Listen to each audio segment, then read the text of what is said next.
Good morning students. कल मैंने आपको फ्लूइड प्रेशर के एनसीईआरटी और रेफरेंस बुक के न्यूमेरिकल्स कराए थे। आज हम डिस्कस करेंगे बेटा फ्लो ऑफ लिक्विड के एनसीईआरटी प्रॉब्लम्स कराएंगे बेटा आज हम आपको।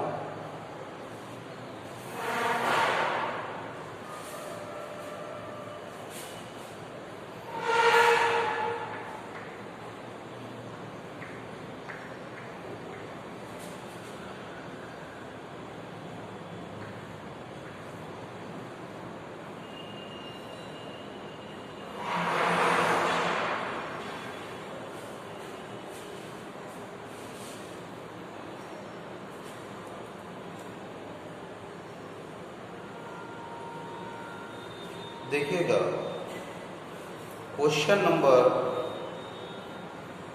2 से देखिएगा, can Bernoulli's equation be use to describe the flow of water through a rapid in a river. क्या बर्नौली की प्रमेय नदी में बहते हुए पानी के लिए प्रयोग की जा सकती है? देखिए, जो नदी में यानी रिवर में जो लिक्विड का वाटर का फ्लो होता है वो टर्बुलेंट फ्लो होता है, और बर्नौलीज थ्योरम जो होती है आपकी वो ओनली स्ट्रीम लाइन फ्लो के लिए होती है। इसलिए रैपिड फ्लो ऑफ लिक्विड के रिवर के लिए आप बर्नौलीज इक्वेशन का यूज नहीं कर सकते हैं कि बर्नौलीज इक्वेशन या बर्नौलीज थ्योरम जो होती है वो स्ट्रीम लाइन फ्लो यानी कि धारा रेखीय प्रवाह के लिए वो मान्य वैलिड है, बट टर्बुलेंट फ्लो के लिए वैलिड नहीं है। जबकि नदी में जो फ्लो होता है वो टर्बुलेंट फ्लो होता है यानी कि विक्षुब्ध प्रवाह होता है, इसलिए बर्नौली प्रमेय का यूज आप नहीं कर सकते हैं।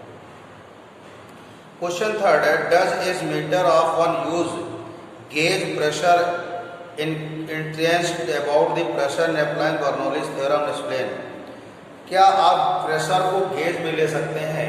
गेज प्रेशर क्या होता है बेटा, जब उसमें आप क्या करते हैं एटमॉस्फेरिक प्रेशर को क्या करते हैं इंक्लूड करते हैं, लेस करते हैं, तो वो गेज में होता है। किसमें होता है बेटा? वो गेज में होता है। तो देखिए बर्नौली के प्रमेय की अकॉर्डिंग आपका होता है P1 minus V2 equal to होता है half rho into V2 square minus V1 square. ये इक्वेशन नंबर 1। अब देखिएगा, अब आपके पास मान लीजिएगा Fp is atmospheric pressure at 2 point का एटमॉस्फेरिक प्रेशर है, यानी वायुमंडलीय दाब है। तो P गेज के लिए होगा आपके पास, गेज के लिए प्रेशर होगा P1 माइनस P प्रेशर में लेंगे, और इसको भी अगर गेज में लेंगे आप तो P2 माइनस P होगा। अगर गेज में प्रेशर इंक्लूड होगा तो ये आएगा। अब equation number first and second, ये प्रेशर P1 में लिया है, ये P1 प्रेशर है गेज के लिए, ये P2 प्रेशर है गेज के लिए। इक्वेशन सेकंड को थर्ड से अगर हम सब्स्टिट्यूट करेंगे, P1 gauge minus P2 gauge equal to P1 minus P minus P2 minus P, तो आएगा P1 minus P minus P2 plus P से P कैंसिल, P1 माइनस क्या होगा P2। यानी देखिएगा अगर प्रेशर को हम गेज में लेते हैं तो उसका बर्नौली के थ्योरम पर कोई भी इफेक्ट नहीं पड़ेगा। क्वेश्चन में ये कहा गया है क्या हम बर्नौली इक्वेशन में प्रेशर को गेज में मेजर कर सकते हैं, गेज मीटर में। तो गेज में अगर लेते हैं तो उसका एटमॉस्फेरिक प्रेशर क्या होता है लेस कर देते हैं, तो गेज में दिया जाता है P1 माइनस P क्या है एटमॉस्फेरिक प्रेशर है यानी वायुमंडलीय दाब। तो P1 अगर गेज में लेंगे तो P1 minus atmospheric pressure, P2 gauge में लेंगे P2 माइनस एटमॉस्फेरिक प्रेशर यानी कि वायुमंडलीय दाब। अब इक्वेशन सेकेंड को थर्ड से घटा देंगे तो घटाने पर भी आपके पास क्या आएगा P1 माइनस P2 आएगा, जो कि देखिए दोनों इक्वल है, इसलिए अगर हम गेज मीटर में भी लेंगे तो बर्नौली की इक्वेशन पर कोई भी इफेक्ट नहीं पड़ेगा। नेक्स्ट क्वेश्चन देखिएगा।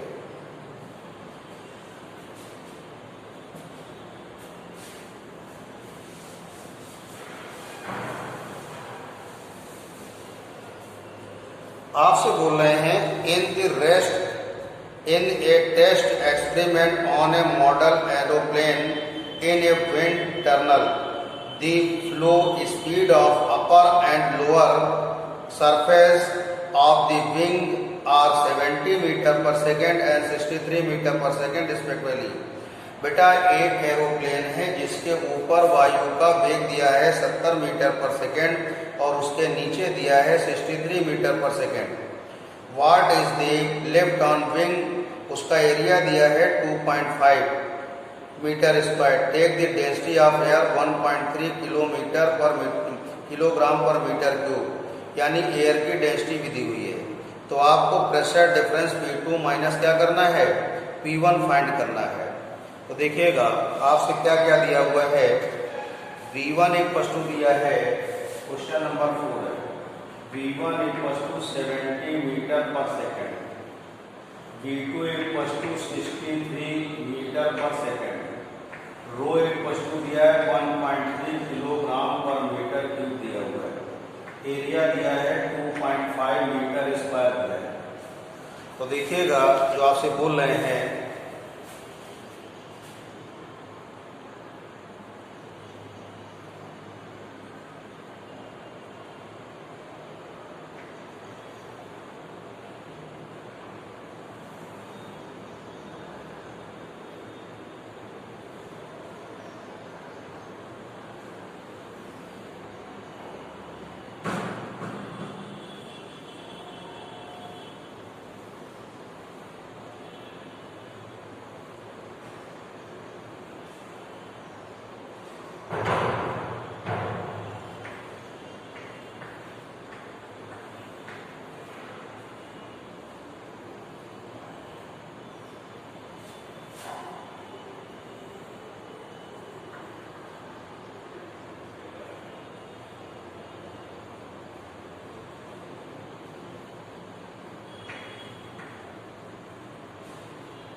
देखिए ये क्वेश्चन है आपका कि एयर का एरोप्लेन का जो विंग है उस पर वेलोसिटी v1 है और इनसाइड लोएस्ट वेलोसिटी क्या है, v2 है। यहाँ प्रेशर p1 है, यहाँ प्रेशर p2 है। बर्नौली के थ्योरम के अकॉर्डिंग ध्यान दीजिएगा, यहाँ पर v1 is greater than v2 है, तो p2 इज ग्रेटर देन क्या होगा, p1 होगा। क्योंकि बर्नौली की प्रमेय के अनुसार अगर वेग ज्यादा होता है तो वहां पर दाब कम होता है। अकॉर्डिंग टू बर्नौलीज थ्योरम अगर वेलोसिटी क्या होगी, मिनिमम होगी, तो प्रेशर क्या होगा, मैक्सिमम होगा। वेलोसिटी ज्यादा है तो वहां पर प्रेशर क्या होगा, कम होगा। अगर प्रेशर और वेलोसिटी कम है तो प्रेशर क्या होगा, ज्यादा होगा। तो अकॉर्डिंग क्वेश्चन देख रहे हैं P1 is greater than V2 है, तो P2 इज लेस देन क्या होगा, P1 होगा। According to Bernoulli's theorem, P1 plus half rho V1 square equals to P2 plus half rho V2 square। तो यहाँ से देखिएगा P2 minus P1 equal to आएगा half rho V1 square minus half rho V2 square. बेटा half rho common कर लेंगे, V1 square minus V2 square. अब इसको आप सॉल्व करिएगा, वैल्यू रखते हाफ 1.3 इंटू V1 की वैल्यू कितनी है, 70 का स्क्वायर माइनस 63 का स्क्वायर। इसको इस तरह करेंगे 1/2 इंटू 1.3 70 प्लस 63 माइनस 70 माइनस 63। अब इसको सॉल्व करेंगे तो सॉल्व करने पर आपके पास आएगा 605 न्यूटन पर मीटर स्क्वायर। ये आपके पास इसका प्रेशर डिफरेंस आ जाएगा। तो क्वेश्चन ये था, इनका प्रेशर डिफरेंस जो है यही आपको थ्रेशोल्ड फोर्स देगा यानी कि प्लवन बल जिसे कहते हैं वो प्रोवाइड करेगा। बात समझ में आ गई?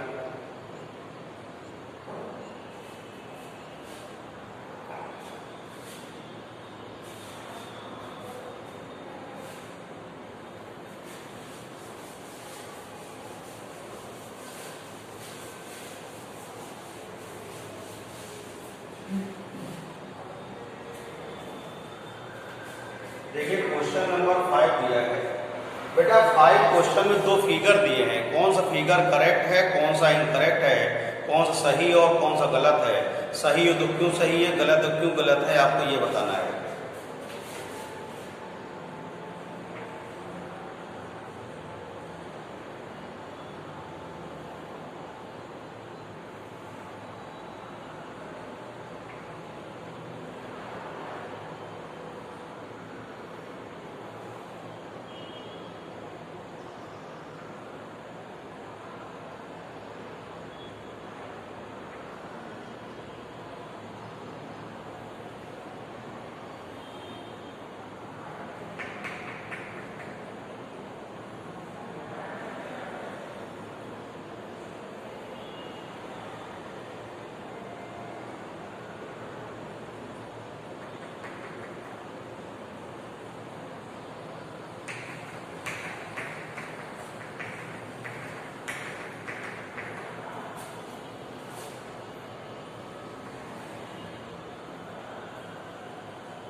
बेटा ये 2 फिगर आपको दिए हुए हैं, ये 2 फिगर दिए हुए हैं, इन फिगर में क्या बताना है,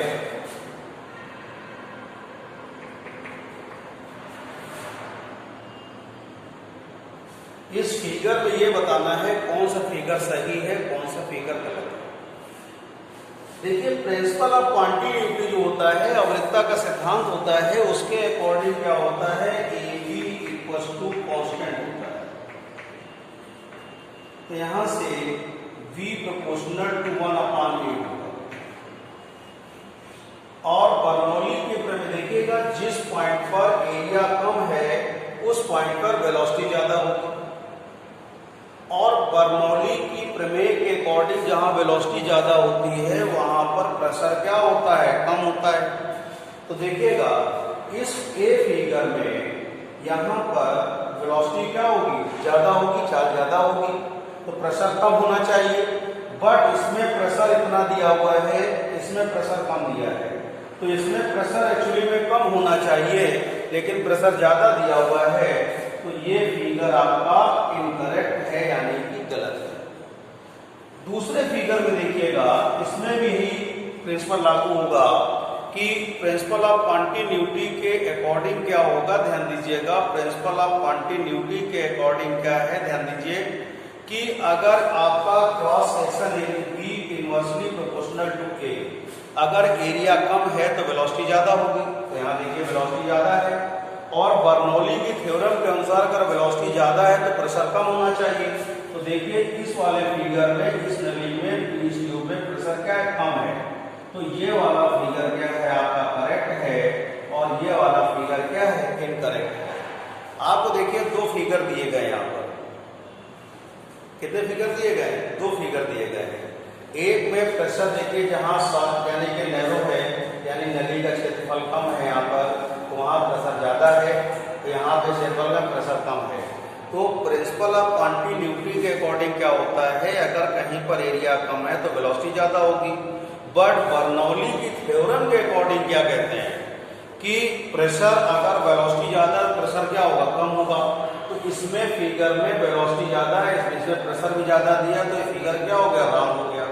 बट इसमें देखिएगा यहाँ पे अगर वेलोसिटी ज्यादा है तो प्रेशर क्या कम होना चाहिए, तो यहाँ प्रेशर कम दिया है, तो ये फिगर क्या है आपका करेक्ट है और ये फिगर क्या है इनकरेक्ट है। तो बात समझ में आ गई, यानी ये वाला फिगर आपका गलत है और ये फिगर भी क्या है सही है।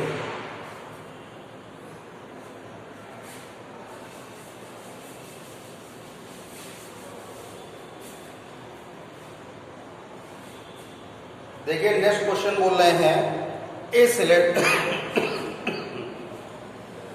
cylindrical tube of a spray pump has the cross section of 8.0 centimetre. एक सिलेंड्रिकल ट्यूब है जिसका क्रॉस सेक्शन एरिया है। अब देखिएगा ये आपके पास क्वेश्चन नंबर 6 है, ये आपके पास ट्यूब है, एक ये ट्यूब है और इसका cross section area A1 equal दिया हुआ है 8.0 सेंटीमीटर स्क्वायर है और one end of which had the 14 fine holes, और इस अदर एंड जो दिया हुआ है इस एंड में क्या है 14।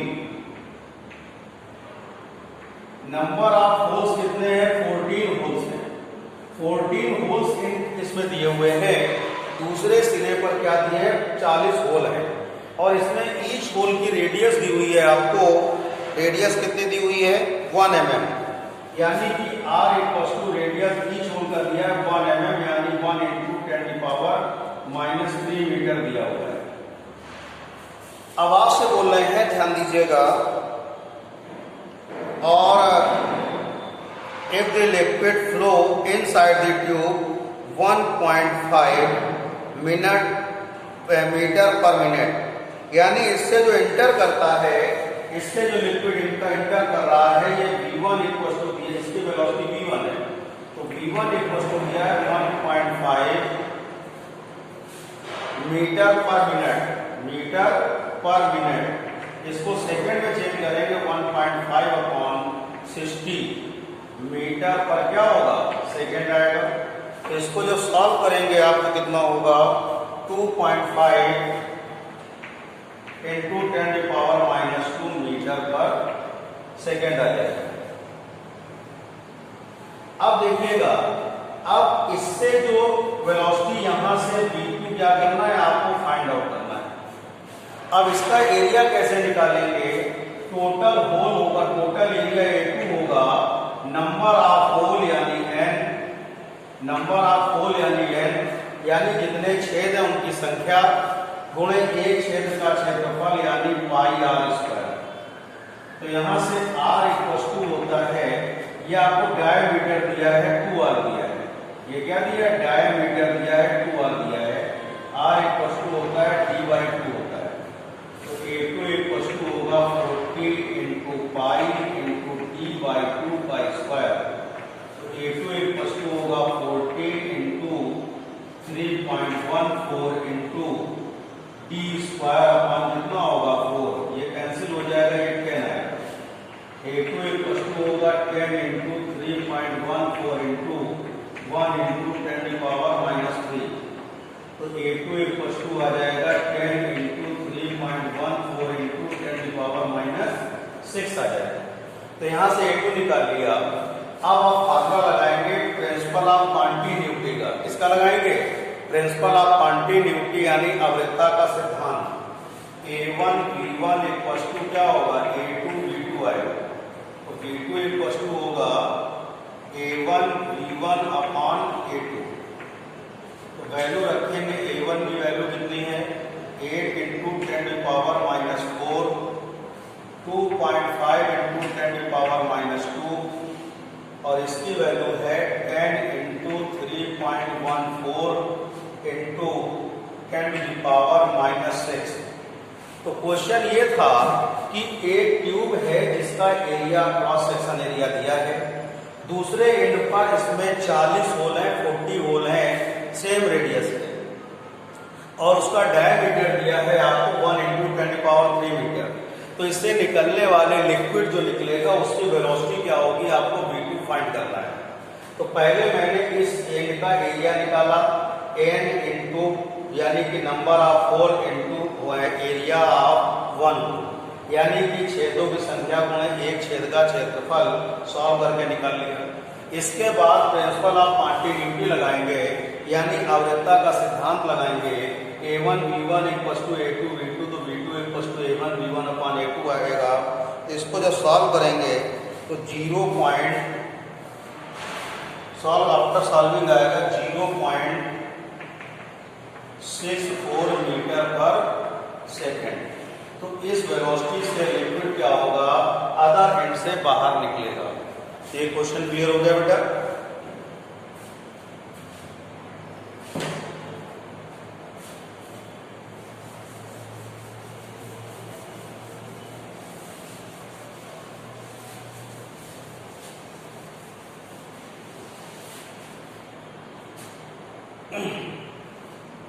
अगला क्वेश्चन है बेटा, क्वेश्चन नंबर 7 है, what is the largest average velocity of the blood flow in artery of radius, यानी कि धमनियों में रक्त बह रहा है। धमनियों में क्या हो रहा है, रक्त बह रहा है, नसों में रक्त बह रहा है। उसका आपको एवरेज वेलोसिटी आपको क्या करनी है, एवरेज वेलोसिटी आपको फाइंड करनी है। तो एवरेज वेलोसिटी कैसे फाइंड करेंगे, ध्यान दीजिएगा। एवरेज वेलोसिटी मतलब हो जाएगा, यानी कि पर सेकेंड कितना वॉल्यूम क्या हो रहा है, फ्लो हो रहा है, यानी the flow of rate of the blood, blood के फ्लो होने की रेट आपको क्या करनी है, फाइंड आउट करनी है। तो आपको यहाँ पर दिया रेडियस दिया है r equals to, question number 7 है, r इक्वल्स टू दिया हुआ है 2 × 10⁻⁻3।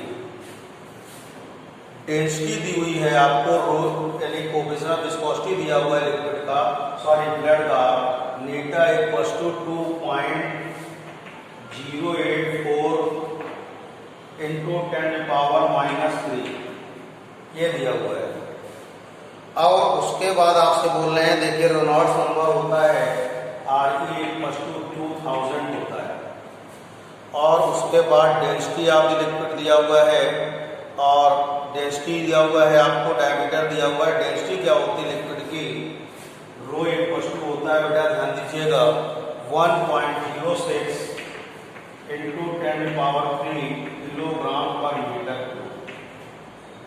तो पहला काम यहाँ क्या करेंगे, आपसे कह रहे हैं कि नसों में ये नस दी है, उसकी रेडियस दी हुई है, ब्लड आपका विस्कोसिटी दिया हुआ है ब्लड के लिए, यानी रक्त के लिए, और यहाँ रेनॉल्ड्स नंबर आपको मालूम होना चाहिए 2000 होता है, और डेंसिटी ऑफ द ब्लड दी हुई है। डेंसिटी ऑफ द ब्लड यानी कि खून का घनत्व दिया हुआ है।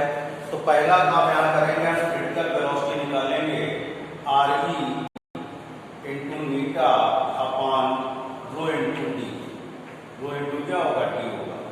तो ये होगा 2000 इंटू डी इक्वल्स टू 2 आ रहा है, डायमीटर होता है ना, तो ये आ जाएगा आपके पास 2.084 × 10⁻³ अपॉन रो की वैल्यू 1.06 × 10⁻3, और ये आएगा 2 × 2 × 10⁻⁻4, यानी 4 × 10⁻3। तो यहाँ रखेंगे 4 × 10⁻ क्या होगा, -3। अब इसको बेटा वैल्यू रख के क्या करिए, आप सॉल्व करिएगा, तो 0.98 BC equals to 0.98 metre per second आ जाएगा।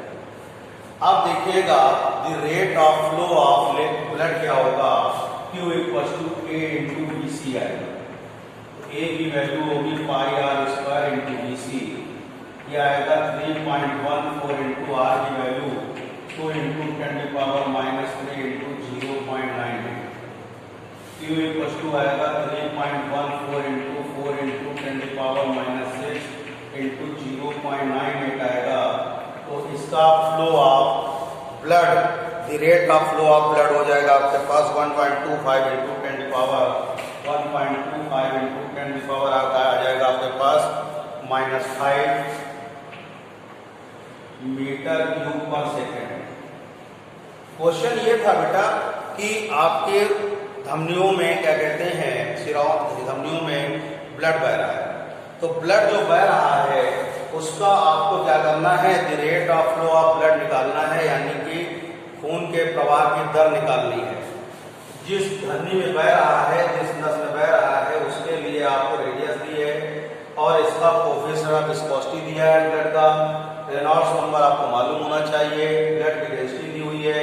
तो पहले BC को RE/मीटा/PD के ड्यू टू हम क्या करेंगे, यहाँ से आप क्रिटिकल वेलोसिटी फाइंड कर लेंगे। इसके बाद क्या होगा, the rate of flow of blood निकालेंगे, A इंटू BC होता है, πr² इंटू BC सभी वैल्यू रख के सॉल्व करेंगे।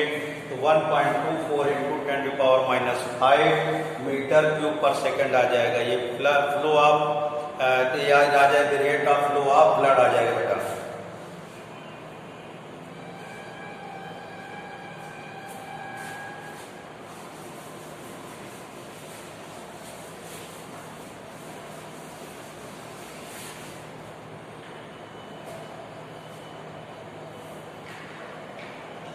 देखिए क्वेश्चन नंबर देखिएगा 9 देखिएगा। In a Millikan's oil drop experiment what the terminal speed. Millikan के प्रयोग में आपको क्या करना है, उसकी टर्मिनल स्पीड फाइंड करनी है। तो आपको क्या क्या दिया है, रेडियस ऑफ ड्रॉप दिया है R = 2 इंटू 10⁻⁵। क्वेश्चन नंबर 9 है, R = दिया है 2 इंटू 10⁻⁵ मीटर और एंड डेंसिटी दिया है रो = दिया है 1.2 into 10⁻³ kilogram per metre cube. और आपसे बोल रहे हैं सिग्मा को आप क्या कर सकते हैं, निगलेक्ट कर सकते हैं, और नीटा = दिया हुआ है 1.8 into 10⁻⁵ kilogram per metre second. G की वैल्यू गिवन है 9.8 मीटर पर सेकेंड स्क्वायर। आपको टर्मिनल वेलोसिटी P क्या करना है, फाइंड करना है। आपको क्या करेंगे, लिखेंगे velocity of the drop of the due to air, sigma = क्या है, G। आपसे कह रहे हैं मिल्टन के एक्सपेरिमेंट में एक तेल की बूंद है जो कि एयर में गिर रही है। अब एयर में गिर रही है तो उसमें क्या करना है, टर्मिनल वेलोसिटी यानी P फाइंड करना है। बाकी आपको डेंसिटी ऑफ ड्रॉप दिया हुआ है, विस्कोसिटी ऑफ ड्रॉप दिया है। तो सिग्मा = बोल रहे हैं एयर की डेंसिटी क्या कर सकते हैं, आप निगलेक्ट कर सकते हैं। फार्मूला बनाएंगे P = 2/9 R² rho minus sigma into G अपन क्या होता है, मीटर। तो P = 2/9 इंटू R की वैल्यू है, R की वैल्यू 2 इंटू 10⁻⁵ का स्क्वायर इंटू रो की वैल्यू है आपके पास 1.2 इंटू 10⁻³ - 0 इंटू 9.8 अपॉन मीटा की वैल्यू है 1.8 इंटू 10⁻⁵। तो P = 2/9 into 4 into 10⁻⁻10 into 1.2 into 10⁻³ into 9.8 upon 1.8 into 10⁻, क्या होगा, -5। तो टर्मिनल वेलोसिटी का फार्मूला लिखा, उसमें सारी वैल्यू पुट कर देंगे, सॉल्व करिएगा तो आएगा 3.9 इंटू 10⁻10 -10 मीटर पर सेकेंड। तो इस वेलोसिटी से वो ऑयल की ड्रॉप क्या होगी, एयर में मोशन करेगी आपकी। तो ये थे बेटा आपके फ्लो ऑफ लिक्विड के NCERT प्रॉब्लम थी। एक आध कोई छोड़ा उसको ट्राई करिएगा और पूछिएगा, ठीक है। तो NCERT क्वेश्चन आपके इस चैप्टर के कंप्लीट हो गए बेटा। नेक्स्ट टर्म पे हम आपको कराएंगे, यानी कि कल आपको कराएंगे सरफेस टेंशन के NCERT प्रॉब्लम्स कराएंगे बेटा। Thank you.